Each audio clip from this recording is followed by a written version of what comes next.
Di daerah itu ada gembala-gembala yang tinggal di padang, menjaga kawanan ternak mereka. Pada waktu malam, tiba-tiba berdirilah seorang malaikat Tuhan di dekat mereka, dan kemuliaan Tuhan bersinar meliputi mereka, dan mereka sangat ketakutan. Lalu kata malaikat itu kepada mereka, "Jangan takut, sebab sesungguhnya aku memberitakan kepadamu kesukaan besar untuk seluruh bangsa. Hari ini telah lahir bagimu Juru Selamat, yaitu Kristus Tuhan di kota Daud." Haleluya, silakan duduk Bapak Ibu Saudara.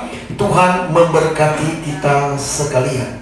Nah, supaya Bapak Ibu Saudara tahu, antara perjanjian lama dan perjanjian baru itu, dalam penulisannya ada pewahyuannya 400 tahun lamanya setelah kitab Maliaki. 400 tahun lamanya seperti Tuhan tidak berbicara lagi kepada manusia melalui atau perantaraan nabi-nabi. Kurang lebih saya ulangi, 400 tahun Tuhan tidak berbicara melalui perantaraan nabi kepada umatnya. Seperti seolah-olah Tuhan bukan, seolah-olah mau sudah sempurna semua apa yang dinubuatkan di dalam kitab suci di dalam perjanjian lama. Tetapi setelah 400 tahun lamanya saudara, ini terjadi peristiwa Natal yang diberitakan oleh para malaikat. Kalau kita lihat di dalam kitab malaikat, kitab Matius Bapak Ibu Saudara, bagaimana malaikat datang kepada Maria. Dan kemudian di dalam Lukas ini, malaikat Tuhan datang kepada gembala-gembala yang ada di padang. Nah, saya percaya sesuai dengan apa yang tersirat di dalam Alkitab ini yang sudah kita baca, mereka kaget. Ya, mereka ada dalam ketakutan. Seolah-olah bahwa malaikat datang kepada mereka membawa kabar buruk. Karena kalau kita lihat di dalam perjanjian lama, ada dua hal kalau malaikat datang, saudara. Pertama adalah membawa sukacita atau membawa kabar buruk, yaitu hukuman. Tetapi syukurlah, kita lihat di dalam ayat ke-10 tadi yang berkata, kata malaikat itu kepada mereka, "Jangan takut." Artinya dalam ketakutan mereka, yang mungkin di dalam pikiran mereka adalah hukuman yang dibawa oleh para malaikat itu kepada mereka, saudara. Tetapi yang berkata, "Jangan takut, sebab sesungguhnya aku memberitakan kepadamu kesukaan besar untuk seluruh bangsa." Kesukaan ini bukan hanya kepada pribadi. Kesukaan ini bukan hanya satu suku, bukan hanya satu bangsa. Tetapi kesukaan ini adalah kepada bangsa-bangsa, saudara. Ya, dikatakan di sana adalah untuk seluruh bangsa. Bukan hanya kepada bangsa Israel, tetapi seluruh bangsa yang ada di bawah kerumunan ini. Ini berita baik, ini berita sukacita yang dibawa kepada kita. Berita apakah itu? Di dalam ayat ke-11. Hari ini telah lahir bagimu Juru Selamat. Hari ini telah lahir bagimu Juru Selamat, yaitu Kristus Tuhan di kota Daud. Telah lahir Juru Selamat. Saudara yang dikasih dalam Tuhan, ini berita sukacita ini, seperti yang saya katakan tadi, 400 tahun lamanya umat Tuhan tidak mendengarkan lagi suara nabi, di mana Allah berbicara melalui nabi-nabinya, saudara. Ada mereka ada dalam kegelapan dan kekeraguan, saudara. Makanya dalam kitab Yesaya pasal yang ke-9 ayat yang pertama disatakan bahwa itu bangsa yang berjalan di dalam kegelapan. Kalau pada waktu nabi-nabi berbicara, saudara, enak. Apa yang ditegur oleh Tuhan, apa yang menjadi isi Tuhan, isi hati Tuhan maksud saya, Tuhan berbicara melalui nabi-nabi untuk disampaikan kepada umatnya. Dan mereka mengerti, ada yang takut, ada yang patuh. Dan mereka, pada waktu mereka taat kepada apa yang disampaikan oleh para nabi itu, maka Tuhan selalu menyertai mereka. Tapi coba bayangkan saudara, 400 tahun lamanya Tuhan berdiam. Mereka meraba-raba apa yang sedang kita kerjakan, apa yang kita lakukan.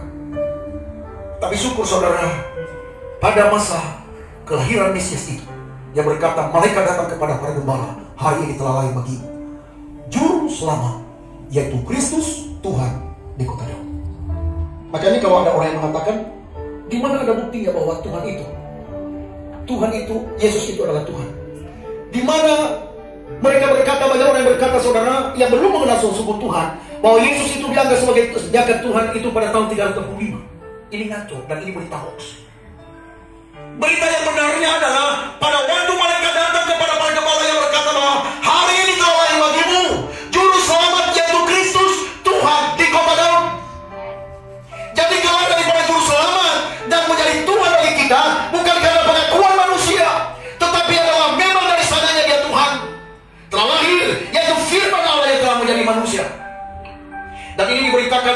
kasih, kalau kita lihat di dalam kitab Injil Yohanes pasal 1 ayat 1 sampai dengan ayat yang ketiga, dan juga ayat pasal 1 dan ayat 14, saudara. Di sana dia berkata bahwa pada mulanya adalah firman, ya. Firman itu bersama dengan bukan. Kecuali Yohanes pasal 1. Coba kita lihat. Pada mulanya adalah firman. Firman itu bersama-sama dengan Allah, dan firman itu adalah Allah. Ayat ketiga, apa yang dikatakan di sana? Ayat ketiga, coba lihat. Segala sesuatu dijadikan oleh Dia. Ini saya ganti. Segala sesuatu dijadikan oleh firman, dan tanpa firman tidak ada satupun yang telah jadi, dan segala yang telah dijadikan. Jadi kalau ada pertanyaan, apakah Yesus menciptakan alam semesta? Apa jawabanmu? Apakah berkata, Kita berkata, yes. Allah menciptakan alam semesta ini. Bapa adalah sumber segala sesuatu. Melalui firman-Nya yang menciptakan segala sesuatu. Itu yang dikatakan di dalam Yohanes pasal 1 ini. Segala sesuatu dijadikan oleh Dia. Tanpa Dia, tanpa firman, tidak ada satupun yang dijadikan. Berarti Bapa berfirman. Berfirman itu adalah kata kerja. Firman itu adalah kata benda. Firman, logos, pengetahuan, pikiran Allah, hikmat Allah yang telah menjadi manusia. Bagaimana mungkin? Apa yang tidak mungkin sama Tuhan? Sering kita, saudara, ya, memprovokasi pikiran kita, berkata itu nggak mungkin. Bagaimana mungkin firman Tuhan menjadi manusia? Itu nehi, nggak mungkin. Tapi kalau kita nyanyi, bagi Tuhan tak ada yang mustahil, tetapi kita membatasi Dia, ketidakmustahilan Dia itu di dalam pikiran kita. Oh, nggak mungkin Tuhan melakukan itu. Pikiranku memang terbatas, nggak mungkin pikiranku, pengetahuanku menjadi makhluk yang lain, nggak bisa. Tetapi bagi Allah semuanya bisa. Ketidakterbatasan Allah yang membuat segala sesuatu yang tidak mungkin menjadi mungkin. Logosnya Tuhan menjadi manusia. Di dalam ayat 14 yang berkata, coba lihat di dalam Yohanes pasal 1 ayat 14, di dalam ayat yang pasal yang sama. Apa yang dikatakan di sana? Yohanes pasal 1 ayat 14. Firman itu telah menjadi manusia dan diam di antara kita, dan kita telah melihat kemuliaan-Nya, yaitu kemuliaan yang diberikan kepadanya sebagai anak tunggal Bapa, penuh kasih karunia dan kebenaran. Saya jelaskan itu tentang anak tunggal. Anak tunggal kenapa dikatakan Yesus Allah? Karena Ia datang dan keluar dari Allah. Firman Allah itu ada di dalam diri Allah. Itu sebabnya Yesus berkata, aku datang dan keluar dari Allah. Ia disebut sebagai anak Allah karena Ia telah menjadi manusia. Firman Allah yang telah menjadi manusia itu semua anak Allah. Bukan berarti Allah melahirkan anak seperti seorang secara biologis. Tidak seperti itu. Tetapi karena Ia berasal dari Allah, yaitu firman-Nya yang tidak diciptakan oleh Allah. Karena firman itu pada waktu Allah ada, yang tidak ada, tidak bukan dari kekekalan, saudara, sampai kepada kekekalan. Dari kekekalan sampai kepada kekekalan Allah sudah ada, bersama-sama dengan firman-Nya. Itulah sebabnya firman Allah bukan diciptakan oleh Allah, tetapi Ia bersama-sama dengan Allah. Roh Allah adalah roh kehidupan. Pada waktu Ia menjadikan seluruh alam semesta ini, Ia berbicara, Ia berfirman, dan Ia memberikan kehidupan kepada seluruh makhluk melalui rohnya. Ia yang memberikan kehidupan. Pada waktu manusia Ia ciptakan, Dia meniupkan rohnya di dalam manusia. Jadi Roh Kudus adalah roh Allah, roh yang ada di dalam diri Allah, yang memberikan kehidupan. Firman itu adalah pikiran, perkataan, hikmah dari Allah. Pada waktu Ia berfirman, maka itu semuanya jadi. Haleluya, kita memiliki Allah yang luar biasa. Nah, Bapak Ibu Saudara, dalam kesempatan ini ada 3 hal yang saya sampaikan kepada Bapak Ibu Saudara, berbicara tentang berita sukacita. Berita sukacita yang pertama adalah, kita lihat di dalam, saya ulangi di dalam Lukas pasal yang kedua ayat 10 ayat 11 tadi, telah lahir bagimu juru selamat. Juru berarti manusia. Kalau manusia pada waktu yang jatuh dalam dosa dan telah kehilangan kemanusiaan, kehilangan kemuliaan Allah, saudara, telah terpisah dari Allah. Manusia sudah terpisah dari Allah. Akibat dosa itu adalah maut. Upah dosa adalah maut. Artinya manusia terpisah dari Allah. Sama seperti seorang anak terpisah dari bapa. Kalau seorang anak terpisah dari bapa atau orang tuanya, saudara, dia akan meraba-raba di dalam hidup ini. Karena kenapa? Karena manusia telah memberontak terhadap Allah. Manusia telah memberontak terhadap Allah. Mereka melanggar firman Tuhan. Makanya dosa itu sebuah harmatia, artinya menyimpang, tidak tepat sasaran. Artinya bahwa apa yang dilakukan oleh manusia tidak sesuai dengan kehendak Allah. Itulah disebut dengan dosa. Dan apa yang difirmankan oleh Allah, pada waktu engkau memakan buah itu, engkau mati. Artinya di situ adalah terpisah dari Allah, sumber kehidupan. Maka orang yang terpisah dari Allah sumber kehidupan itu adalah mati. Tetapi oleh karena inisiatif Allah, Ia memberikan kepada kita anaknya yang tunggal. Itulah dikatakan dalam Yohanes pasal 3:16. Karena begitu besar kasih Allah akan dunia ini, sehingga Ia memberikan anaknya, mengaruniakan anaknya yang tunggal, supaya setiap orang yang percaya kepadanya tidak binasa, melainkan berperoleh hidup yang kekal. Kalau Ia memberikan juru selamat bagi kita, adalah merupakan karya yang terbesar di dalam hidup manusia sekarang. Karya yang terbesar yang Allah kerjakan di dalam kehidupan manusia. Karya yang terbesar yang Allah lakukan dalam kehidupan manusia bukan pada waktu engkau sembuh dari penyakit, bukan. Tetapi karya yang terbesar yang Tuhan kerjakan bagimu dan bagiku ketika Ia memberikan kepada kita anaknya yang tunggal untuk memperdamaikan kita dengan Allah Bapa. Sebab keselamatan kita tidak bisa kita beli dengan uang, tidak bisa kita beli dengan apapun selain daripada Ia memberikan kepada kita juru damai, juru selamat, yaitu Yesus Kristus. Sehingga kita lagi tidak hidup lagi di bawah kutuk, tetapi kita hidup dalam kasih karunia Allah. Engkau lagi tidak boleh bersedih hati. Engkau berkata, apakah dosaku bisa diampuni oleh Tuhan? Bisa. Semuanya bisa. Ada orang yang bertanya kepada saya, Pak Pendeta, dosaku saya sudah lakukan begini begitu. Kalau engkau datang kepada Tuhan, semuanya bisa diampuni oleh Tuhan. Terlalu mahal darah yang tercurah ke salib. Terlalu mahal Yesus datang ke dalam dunia ini. Itulah sebabnya kita suci berkata, Ia yang tidak mengenal dosa, tetapi Ia jadikan dosa karena kita. Itulah kasih Tuhan. Makanya jangan sia-siakan engkau orang yang berdosa ini untuk menerima Yesus. Keselamatan itu lebih mahal dari apapun, saudara. Lebih mahal daripada emas dan perak, sebab engkau tidak bisa membeli ya dengan uang. Engkau tidak bisa membayar dengan uang keselamatanmu itu. Hanya dengan jalan engkau menerima Yesus, engkau terima dan engkau percaya. Disitulah engkau akan melihat keajaiban Tuhan pada waktu engkau terima Dia, dan engkau jadikan Dia salah satunya yang memerintah dalam hidup. Dia juru damai. Dosamu yang sebenarnya terbisi itu Allah sanggup mensucikannya. Jangan engkau main kuku, apakah dosaku bisa diampuni oleh Tuhan? Saya pastikan di atas mimbar ini, melalui kitab suci, Tuhan sanggup. Asal datang kepada Tuhan. Haleluya. Jangan tinggalkan tahun ini dengan penuh dosa. Tinggalkan tahun ini, engkau datang kepada Tuhan dengan hati yang sungguh. Sambut datang ini dengan sukacita. Jangan rasa bersedih, sebab juru selamatmu telah datang ke dalam dunia. Haleluya. Yang kedua, dengan lahirnya Kristus, Tuhan di kota Daud memberikan kepada kita jaminan hari esok. Yang memberikan kepada kita jaminan hari esok, yang memberikan kita pengharapan. Coba perhatikan saudara, saya ulangi dari saya pasal yang ke-9 ayat yang boleh tampilkan? Bangsa yang berjalan di dalam kegelapan telah melihat terangnya ajaib yang besar. Mereka yang diam di negeri kekelaman atas yang terang yang telah bersinar.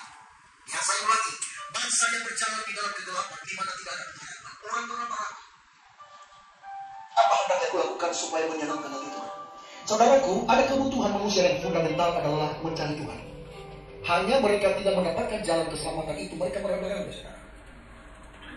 Pernah saya tanya kepada seseorang, Pak, berapa kemauan Bapak, keinginan Bapak untuk hidup? Dia bilang, kalau bisa jangan ada kematian. Saya kaget juga. Artinya bahwa rata-rata manusia sebenarnya dia memelihara kesehatannya supaya jangan mati. Ya. Walaupun kita udah percaya pada Yesus, jangan mati dulu lah. Bapak Ibu, jangan bilang Tuhan ambil nyawaku aja. Itu namanya orang yang frustrasi.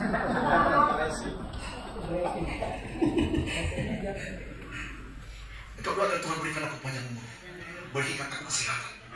Haleluya. Amin. Dalam keadaan sakit. Ya. Jadi ini saudara, kita harus beritakan Injil dimanapun. Kita memiliki juru selamat, berarti ada pengharapan hari Yesus. Orang yang tidak memiliki pengharapan pasti ada dalam kesedihan. Sedih melulu, artinya apa? Nggak punya pengharapan. Tapi coba kalau ada pengharapan saudara, ada jaminan hari Yesus, kita nggak bersedih. Semakin hidup ada hari esok, saja hidup ku tak gentar, karena ku tahu ya pegang hari esok. Hidup jadi berarti sebab dia hidup. Luar biasa. Ya, itulah ya. Jadi pemberitakan Injil itu kapan saja. Ya, so bagaimana hasilnya saudara, itu bagian Tuhan. Amin. Ya, beritakan aja Injil. Ya, jangan banyak berbicara tentang namanya. Oh, itu nanti ini kita berbicara harta, uang, itu yang itu udah jauh. Ya, jadikan salah satunya pemberitaanmu yang paling utama adalah Tuhan Allah kita. Dimanapun kita berada. Katakan kepada siapapun, jangan engkau bersedih, bersukacitalah, karena Tuhan Allah kita Allah yang hebat dan luar biasa. Ya, bukan hebat. Kalau hebat itu masih dijauhi. Ya, Tuhan kita besar yang berikan kepada kita jaminan. Jangan bersedih. Kalau di tahun Natal ini engkau nggak bisa membeli baju baru, jangan apa, jangan bersedih. Ya, jangan bersedih. Tapi kalau engkau mampu untuk membeli, berbagilah. Ini berat sekali kalau mau amin kalau berbagi. Berbagi. Amin. Jangan engkau hanya membeli bajumu. Lihat yang orang lain. Setidaknya engkau lihat di dalam jemaat kita mungkin ada mereka berkekurangan. Bantulah. Biar juga mereka bersuka cita bersama dengan kita dalam Natal. Amin. Ya. Mungkin mereka nggak bisa beli baju, ya anaknya nggak bisa beli baju, belilah. Ya, bukan soal banyaknya saudara. Saya katakan kepada kedua mempelai itu kemarin anak saya bilang, nah, orang tua itu mungkin dia nggak perlu uang, tapi dia perlu perhatian kepedulian. Bagi bapak ibu saudara yang dalam ruangan ini dalam Natal ini, hubungilah orang tua yang ada di kampung, saudara-saudara yang sudah lama terputus hubungan. Malam Natal ini engkau siarkan berita sukacita. Yang dibutuhkan orang tua itu adalah perhatian. Saya teringat dengan mama saya dulu, yang dia butuh perhatian. Engkau memberikan sama dia 1 juta dengan 100.000 sama aja dia ketawa. Yang penting kalau masih ada orang tua, berbagi. Kalau ada orang-orang saudara-saudaramu yang berkekurangan, bantulah yang Natal ini. Biar mereka juga yang mendapatkan sukacita seperti sukacita yang kita alami. Haleluya. Ya, jangan kikir. Orang kikir nggak masuk surga. Bukan saya yang ngomong ya, adalah firman Tuhan. Orang kikir tidak masuk dalam kerajaan Allah. Ya. Tapi berhemat boleh. Berhemat di sini artinya jangan hambur-hamburin ya berkat Tuhan. Ya. Menghemat ya, tapi jangan kikir. The king of belief itu adalah kikir. Haleluya. Yang ketiga adalah sukacita kita di dalam Natal ini, karena semua nubuatan sudah digenapi. Nubuatan kitab suci digenapi. Kalau Yesus yang lahir ke dalam dunia ini sebagai juru selamat, maka inilah pemberitaan para nabi di dalam kitab perjanjian lama. Apa yang dinubuatkan oleh Musa, apa yang dinubuatkan oleh Daniel, Yesaya, Mika, dan berbagai macam bapak ibu saudara yang memberitakan Injil, yang memberitakan nubuatan dari awal. Mereka bernubuat bahwa Mesias akan datang. Makanya kita dengan Yahudi itu sama, hanya kesimpulan penafsirannya berbeda. Kalau orang Yahudi menafsirkan bahwa Mesias itu masih mereka tunggu, belum datang. Ya, Jadi mereka menganggap bahwa Mesias itu datang sebagai raja. Loh, kok lahir dia kandang domba? Ya.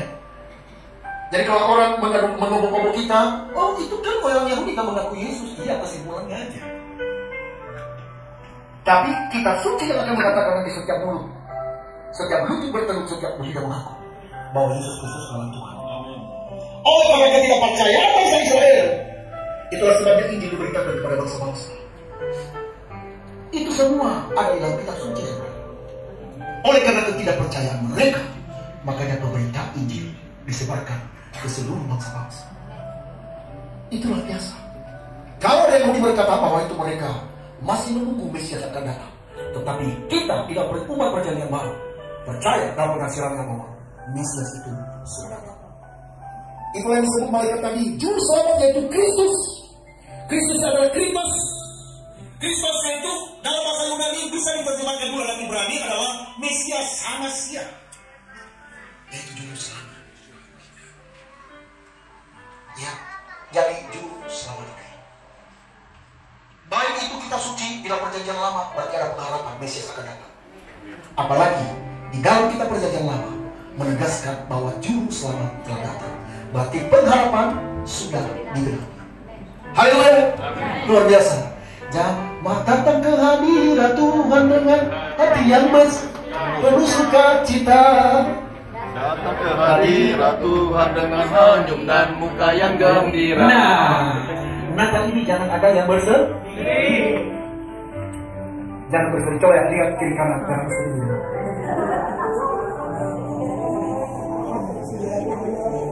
Soal makan minum itu Tuhan pasti cukup. Saya percaya.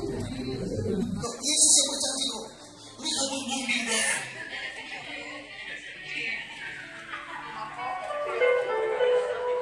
Kau tahu kata apa yang hendak aku makan besok? Kesusahan hari ini.